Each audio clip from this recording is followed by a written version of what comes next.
پھر دن ہوا پرانی رات کا، کرے سو شکر ہم خدا کی ذات کا، خدا کی ذات کا نیا پھر دن ہوا۔ آج کی آیت: جب تو آگ پر چلے گا تو تجھے آنچ نہ لگے گی اور شعلہ تجھے نہ جلائے گا۔ یہ سایہ 43 باب دوسری آیت۔ عزیزو، آگ کائنات کے وجود کا ایک عنصر ہے، طاقتور اور بنیادی چیز جس کا ہماری روزمرہ زندگی میں خاصا عمل دخل ہے۔ گھریلو معاملات، کارخانے اور فیکٹریاں اسی آگ کی مرہون منت ہیں۔ آگ سچ میں بڑی ہی خوفناک چیز ہے، کہیں لگ جائے تو اپنی زد میں آنے والی ہر شے کو راکھ بنا کر رکھ دیتی ہے۔ علاوہ ازیں کئی بار سننے میں آتا ہے فلاں جنگل، فیکٹری یا بستی یا کسی نہ کسی وجہ سے آگ کی لپیٹ میں آ گیا، پھر چاہے دنیا بھر کی مشینری بھی حرکت میں آ جائے، آگ اپنی پلاننگ کو پورا کر کے ہی دم لیتی ہے۔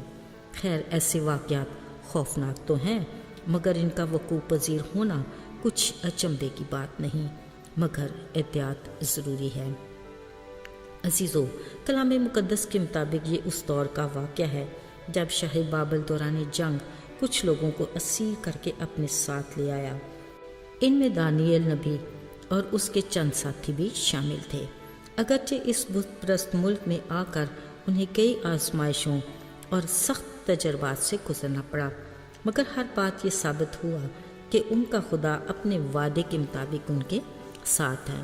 آج نبوکت نظر بادشاہ کے حضور دانیل کے ان 3 ساتھیوں صدرک، میثق، عبدالنجو کی پیشی تھی۔ ان پر یہ الزام تھا کہ شاہی فرمان کے مطابق وہ بادشاہ کی نصب کی ہوئی سونے کی مورت کو سجدہ نہیں کر رہے، جس کو مختلف ساز بجائے جانے پر ہر ایک کو اس کا سجدہ کرنا ضروری تھا۔ بادشاہ نے ایک بار انہیں اور مہلت دی اور کہا، اگر اب کہ تم نے سونے کی مورت کو سجدہ نہ کیا تو آگ کی جلتی بھٹی میں ڈالے جاؤ گے۔ ادھر لگتا ہے سرکار کے کچھ حاسد لوگوں نے ان کے خلاف بادشاہ کو بھڑکایا کہ اس نے ان کے لیے نہایت سخت الفاظ استعمال کیے۔ کہا، کون سا معبود تم کو میرے ہاتھوں سے چھڑائے گا؟ بادشاہ نے اتنا بھی لحاظ نہ کیا کہ یہ تینوں تو اس کے سوا بابل کے کارپرداز کے عہدوں پر فائز ہیں۔ عزیزو، قادر مطلق جو ہر بشر کا خدا ہے، اس کے لیے کچھ بھی دشوار نہیں۔ انہوں نے بادشاہ کو برملا کہا، وہ خدا جس کی ہم عبادت کرتے ہیں وہی ہمیں آگ کی جلتی بھٹی اور تمہارے ہاتھ سے چھڑائے گا۔ یہ سچ سنتے ہی بادشاہ قہر سے بھر گیا اور آگ معمول سے بھی 7 درجے بڑھانے کا حکم دیا اور انہیں فوراً بھٹی میں ڈال دیا گیا۔ وہاں موجود بشمول بادشاہ جو دیکھنا چاہتے تھے اس کے برعکس ہوا۔ یہاں ابلیس کو پہلی شکست ہوئی۔ کلام مقدس میں لکھا ہے، ان کو پھینکنے والے خود شعلوں کی نظر ہو گئے، مگر وہ تینوں رسیوں سے بندھے اب کھلے بندوں آگ میں سلامتی سے نظر آنے لگے۔ عزیزو، پھر وہاں پر موجود سب کو آگ میں ایک عجیب اور ناقابل یقین منظر دیکھنے کو ملا۔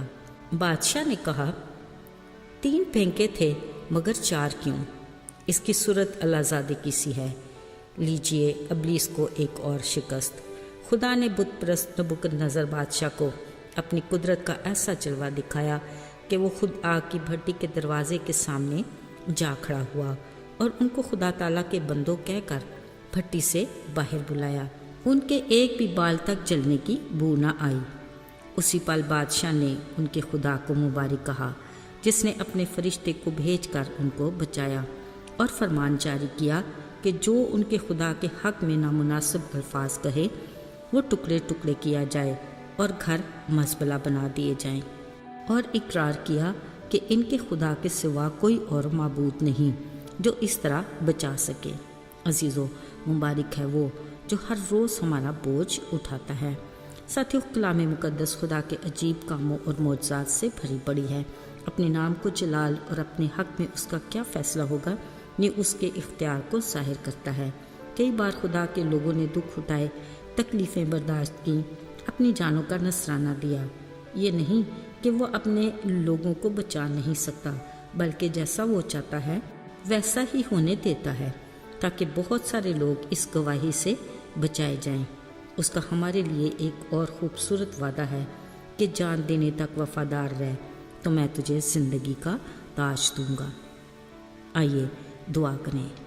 اے ہمارے قادر مطلق آسمانی باپ، ہم تیرے سارے اختیار اور قدرت کے لیے تیرے شکر گزار ہیں۔